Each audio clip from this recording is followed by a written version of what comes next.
Mes amis, c'est la 15e année que j'ai le plaisir de travailler avec l'équipe de la Seigneurie du Lac-Métis. Cette année encore, on se donne une belle chance pour récolter un orignal. Suivez-nous. L'émission Bonne Chasse vous est présentée en collaboration avec les partenaires suivants. Ecotone pour la chasse, la pêche et le plein air. Les treuils portables Portable Winch. Et les armes à feu Fierce.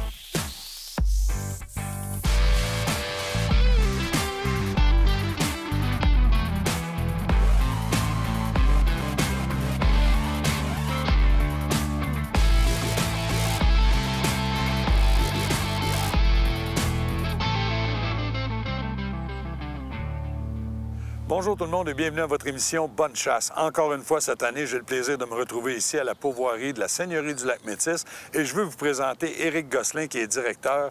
Éric, c'est vraiment un plaisir pour moi de venir ici. Vraiment, vraiment apprécié. Pour une chose, il y a une qualité d'orignaux qui est vraiment hors pair. Bienvenue, Norman, Merci. à la pourvoirie pour une 15e fois encore. Oui. Effectivement, on est la plus grande superficie de pourvoirie au Québec. On a 341 km². On a un potentiel de 180 orignaux par année, donc c'est très gros. Et vous avez un cheptel assez imposant aussi. Oui, on a un cheptel évalué actuellement à peu près à 23 orignaux au 10 km² en moyenne, mais ça veut dire que c'est une moyenne. Donc, on a des secteurs qui vont être autour de 35-40 bêtes au 10 km². Vous gérez ça de façon vraiment serrée, comme il faut, pour maintenir ce ratio-là, mâle-femelle, premièrement, et le cheptel. C'est très important pour un gestionnaire de s'assurer, oui, on a toujours la recherche du fameux boc ou de notre Trophée, belle prise, là, effectivement, mais c'est important aussi dans le cadre de la chasse de s'assurer d'équilibrer nos populations aussi en termes de sexe ratio. Donc, vous donnez des permissions pour l'abattage d'une femelle à certains groupes. Absolument. C'est qu'on veut s'assurer qu'il y a une proportion de mâles suffisante toujours dans la population pour s'assurer qu'il y ait une reproduction puis une productivité suffisante sur le territoire. Donc, si on abat seulement des bocs, à un moment donné, il va y avoir un déséquilibre. Donc, oui. On doit abattre des femelles et on sensibilise nos groupes à en abattre également. C'est important. De toute façon, mes amis, là, j'ai jamais vu de panache dans une assiette. J'aime mieux un steak. Éric, une chose qui est importante à mentionner, quand on vient ici, c'est par tirage au sort. Donc, à chaque année, on a des tirages au sort qui sont faits autour du mois de décembre environ, un peu avant Noël. Oui. Donc, on a différents forfaits qui vont être attribués. On a des secteurs qui sont annuels. On a des secteurs, si vous gagnez, vous avez votre zone 5 ans, donc qui sont quinquennales. Puis, on a des secteurs également qui sont long terme. Donc, ça, c'est des groupes, une fois qu'ils gagnent ce tirage-là, ils viennent tant et aussi longtemps qu'ils veulent venir à la pourvoirie. Tant qu'ils vont répéter, le territoire est à eux autres. Absolument. Mes amis, ici, il y a un service qui me tient à cœur parce que vous savez comment j'ai à cœur de retrouver le gibier, puis c'est les chiens de sang. Vous avez un service que vous offrez gratuitement avec le forfait. C'était naturel pour nous de développer ce produit-là. Hein. Mon copain Gilles là, Tessier, qui est un pionnier au Québec du chien de sang. Donc, on a déjà, en 2005, commencé à avoir des chiens de sang. Et c'est avec un cheptel aussi important, avec un nombre de groupes aussi important, on ne peut pas se permettre de perdre une bête en forêt. Donc, on a vraiment un service. Aussitôt qu'on a une bête blessée, on s'assure d'aller les chercher avec les chiens pour tenter de les trouver. Habituellement, on va aller chercher un bon 30 % de nos recherches. Donc, normalement, quand c'est mortel, nos chiens vont les trouver. Mais malheureusement, lorsque la blessure est non mortelle, c'est possible qu'on ne le trouve pas. Là. Donc, moi, je vais vous recommander sérieusement d'aller pratiquer avec vos armes à feu, de vous assurer de la précision de vos armes à feu. Puis de cette façon-là, avec les chiens de sang, il n'y a pas de raison qu'on ne retrouve pas votre gibier. Je pars dans le bois pour aller récolter le mien. J'espère vous montrer des images.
frottage ici. Il y a un orignal qui a laissé vraiment sa trace. Je vais continuer tranquillement en montant. Je suis correct parce qu'on a un vent qui est comme ça. J'ai le vent en face, donc je monte dessus. Pas grand danger de me faire sentir avant d'arriver. On va continuer. C'est un beau petit chemin. Un ancien chemin de garrettes qu'ils appellent, là. Les garrettes qui servaient à sortir le bois. On va continuer.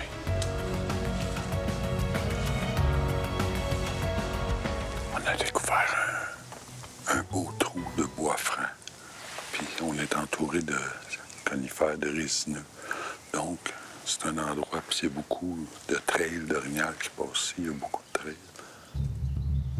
Nous autres, l'action cette année, ça a commencé de façon vraiment rapide parce que le premier matin, on avait environ 2 heures de marche de fait en pleine forêt. On s'était dit, on va aller se promener directement où sont les orignaux. Et on a eu la chance d'avoir un mâle et 2 femelles. Une femelle là qui s'en vient. Oui. La malchance, c'est que quand moi, je vois l'orignal et que je suis prêt à tirer, mon caméraman Kenny me dit « Je vois pas l'orignal, je le vois pas comme il faut, j'aime mieux que tu tires pas parce que je veux qu'on présente des images vraiment hors pair. » Donc, vous avez les images qui sont là, vous voyez qu'il y a des orignaux, mais étant donné qu'on pouvait pas vraiment les montrer comme il faut, vous faire vivre l'émotion de ma chasse, on a décidé de les laisser passer.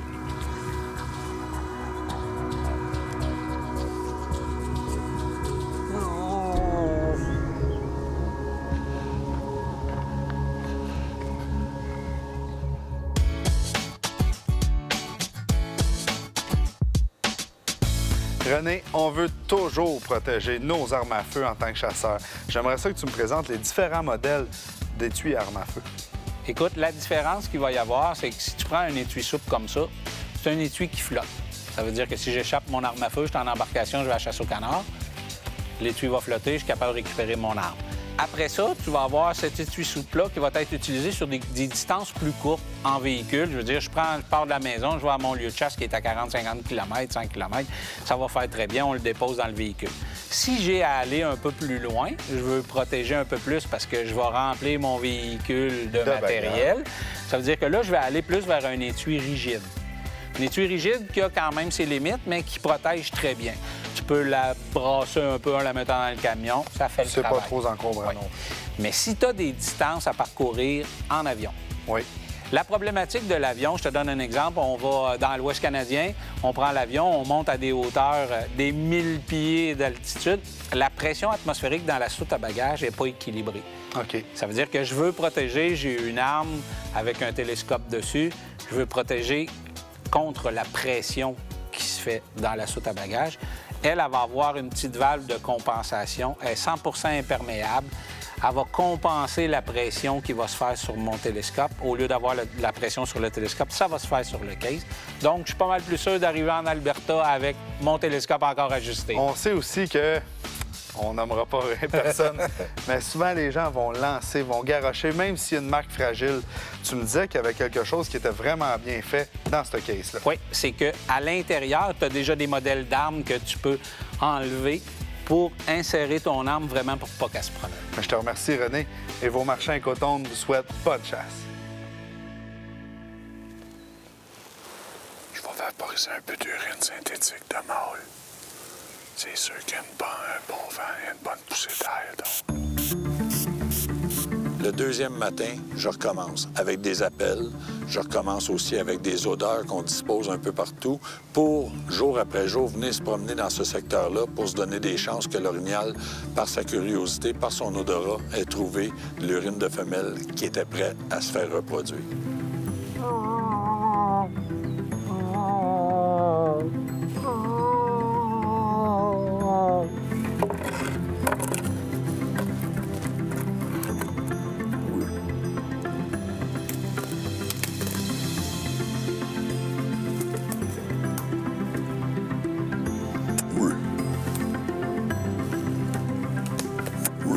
On a eu quelques journées que ça a été tranquille. 2 jours là, que l'action a été vraiment tranquille. C'est sûr qu'il y a une période entre la première période de rut et ce qu'on appelle le deuxième call, la deuxième période de reproduction.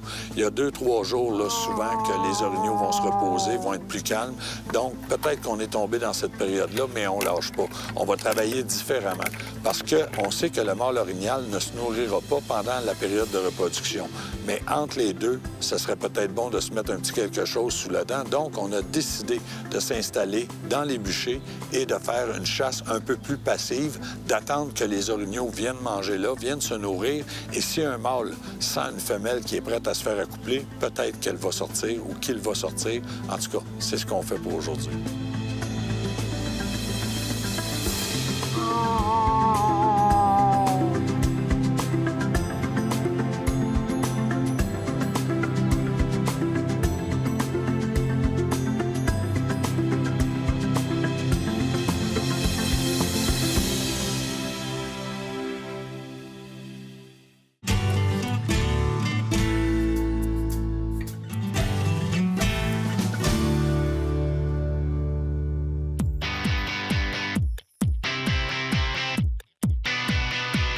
Ralph, je viens de faire l'acquisition d'un arme à feu flambant neuve. Qu'est-ce que je dois faire avant de commencer à tirer? OK. Il faut comprendre que nous autres, on livre des armes à grandeur du monde. On en envoie au Pakistan, on en envoie en Australie, on en envoie beaucoup aux États-Unis. C'est sûr qu'il y a des produits dedans pour les protéger de l'humidité, de la rouille puis tout ça. Donc, avant de tirer ma première balle, je nettoie mon arme. Toujours, toujours. Puis même, la démancher est une bonne affaire parce qu'il peut y avoir eu de l'humidité sur le transport, puis il va se former des gouttes d'eau ou de l'humidité entre ton mécanique puis ta crosse. Puis ça, ben tu vas dire, me semble la carabine n'attire pas comme ce serait supposé. C'est juste ça qui fait que ça glisse pas bien entre les deux. Fait que bien important d'assécher. On parle vraiment de millième, là. Oui, hein? Ça ouais, change c'est minime. Tout. Là, j'ai nettoyé ça, je tire une boîte de balles, puis c'est parfait. Ah, t'as peu. Non. Nous autres, on procède à un pré-rodage qu'on appelle. On tire quelques balles nettoyées entre chaque. Mais toi, ça serait une bonne chose que tu continues le processus que nous autres, on a enclenché. C'est de nettoyer, tirer, ainsi de suite, pour les 8 à 10 premières balles avec des produits spéciaux. Parce qu'il se dépose quelque chose, hein? Parce que, veut pas, le canon est neuf. Oui, il est flambant neuf. Usiné. Donc, il n'y a pas d'usure, là, si on veut, le début de l'usure. C'est ça. Puis, c'est à force de tirer, c'est ton boulet qui va faire le chemin puis qui va préparer ton canon. Mais quand il passe ton boulet, si c'est trop coupant en dedans, justement à cause qu'il est flambant neuf, bien, il va rester des dépôts de cuivre, plus de dépôts de carbone. Il faut absolument que ça soit enlevé ça pour faire une bonne job. Puis ça, c'est pour vous rendre service vraiment parce que ce soit n'importe quelle arme à feu, il faut le faire. Exact. Ralph, je vais inviter les gens à aller sur le site Internet pour voir une capsule complète qui dure environ une vingtaine de minutes. Comment bien roder votre arme avant d'aller à la chasse. Puis je peux vous garantir que vous allez, de cette façon-là, vous assurer d'avoir une arme en bonne et due forme. Merci beaucoup, Ralph. On poursuit dans l'action avec Bonne chasse. Ça fait plaisir.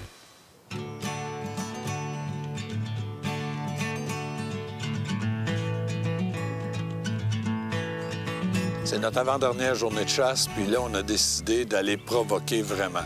Donc, je rentre dans le bûcher et je vais aller répandre des odeurs de leur sexuelle mâle, leur sexuelle femelle. Et en plus de ça, on met de l'urine de femelle en chaleur. Alors, je m'assure de faire un grand tracé. Je peux pas vous le montrer au complet parce que ça a pris peut-être 2 heures faire le tour du bûcher au complet pour mettre des produits. Mais on voulait s'assurer que si un orignal passait dans le coin, qu'il allait sentir. Après quelques heures, surprise, une belle femelle s'est amenée dans le bûcher.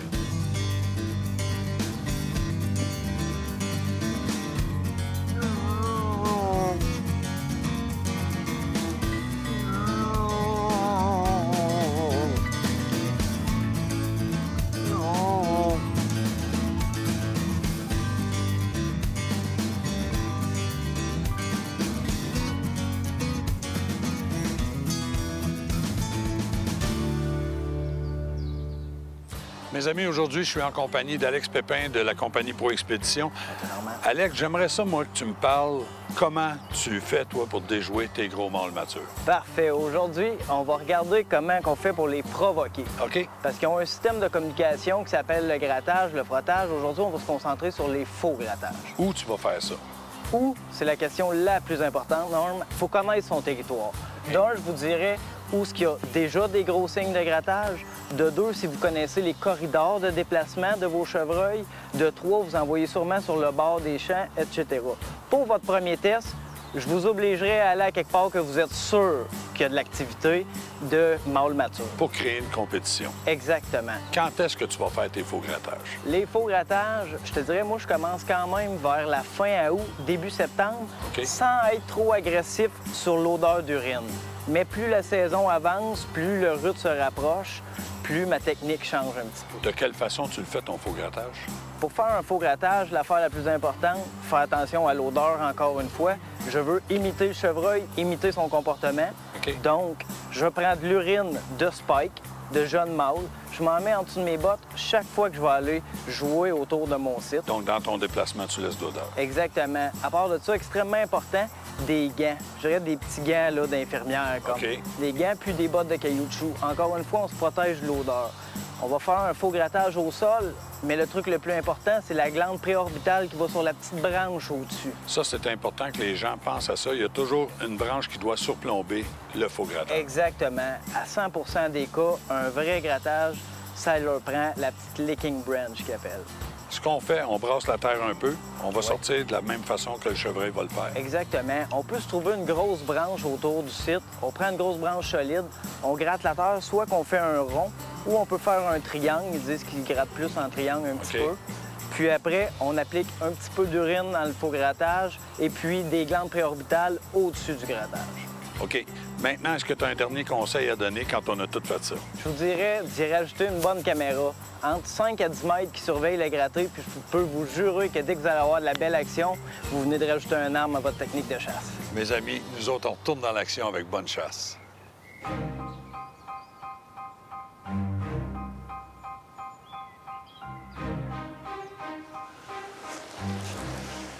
y en a un autre, regarde.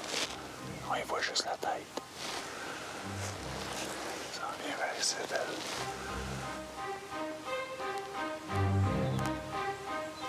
Une belle surprise encore, une deuxième femelle s'amène dans le bûcher pour venir se nourrir. On avait le droit de récolter des femelles, mais je m'étais dit qu'on allait se donner encore une chance pour avoir la récolte, la surprise d'avoir un beau mâle. Je pense que ça a porté fruit parce que regardez bien ce qui s'est passé un peu plus tard. Il y a un boc qui va sortir, cette sorte. Faut qu'il mange. Ça fait 2 fois que j'entends craquer, 2 fois solide. Les 2 femelles sont tout le temps là.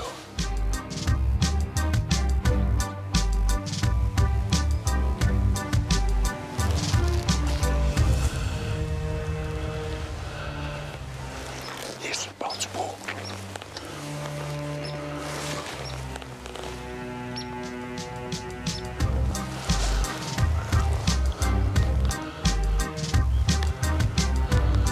On va le laisser avancer un peu.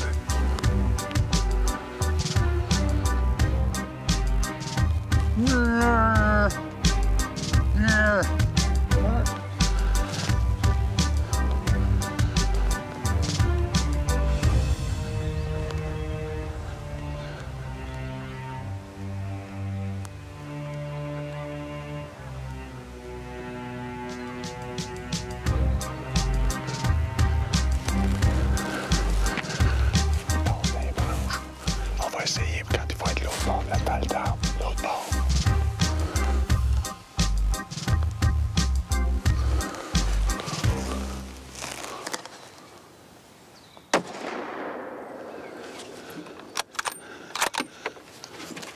Il est tombé là.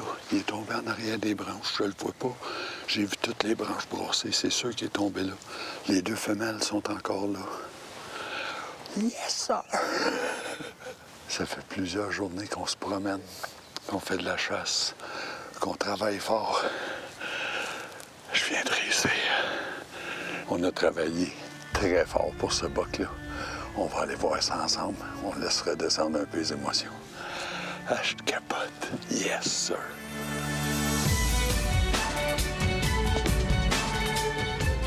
C'est un bûcher qui n'est pas visité souvent par les chasseurs. Très, très bonne place. Il y a du bois mature tout le tour. On est entouré de bois mature, mais on a un grand champ de vision. On va aller voir cet orignal-là. J'ai tellement hâte de vous le montrer. Suivez-moi. Tombe en arrière, là. Faites juste remarquer la hauteur de la végétation. C'est plus grand que moi. C'est pour ça qu'on le voit, on le voit pas, on le voit, on le voit pas. Il est ici en arrière, là. Regardez ça. Une belle bête. C'est vraiment hâte. Wow! Une belle bête. J'avais confiance en ma Fierce, puis encore une fois, elle m'a donné raison. Wow, wow, wow. Je suis vraiment content de mon buck. J'étais encore sur l'émotion. Je trippe bien, bien fort. Merci beaucoup à la Seigneurie du Lac-Métis.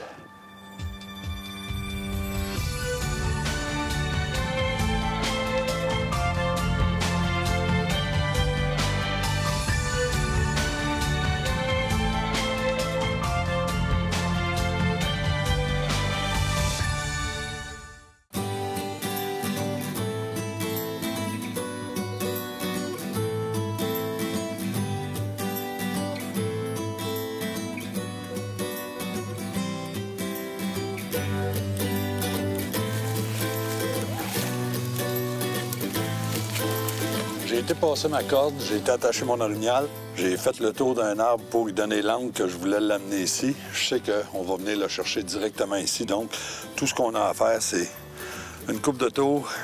Puis c'est pas nous autres qui va forcer. C'est ce qui est extraordinaire.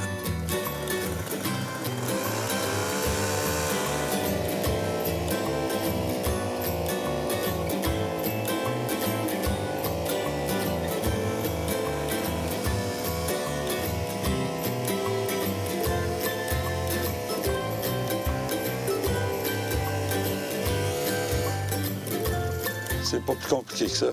Pas besoin de forcer. La machine le fait à notre place. Qu'on soit n'importe où, ça prend une attache plus pesante que ce qu'on tire. C'est tout. Je vous avais promis de vous le remontrer comme il faut avant la fin de l'émission. Bien, voici mon orignal cette année. Un orignal qui fait environ 40 pouces de large. Vraiment fier. Un beau spectacle qu'il nous a donné avec les deux femelles. On a eu des émotions fortes parce qu'on le voyait, on le perdait de vue, on le voyait, on le perdait de vue à cause de la végétation qui est haute. On voulait être sûr de récolter ce beau gibier-là avec le beau spectacle qu'il nous avait fait. La gang, je veux remercier encore une fois la Seigneurie du Lac-Métis. Rock est arrivé, les corneilles sont dans le coin, donc tout le monde est là, la nature est vivante. Puis, je vous le dis régulièrement, respectez-la, la nature. Ce qu'on vit là, on en a encore pour plusieurs années si on y fait attention. Salut, soyez là la semaine prochaine pour Bonne Pêche. Merci d'avoir été là.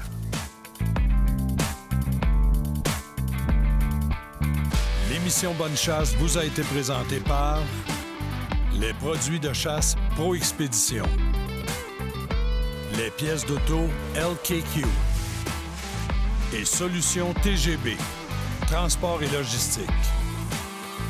Pour plus d'informations sur nos activités ou pour revoir nos émissions, suivez-nous sur notre page Facebook ou sur notre nouveau site Web.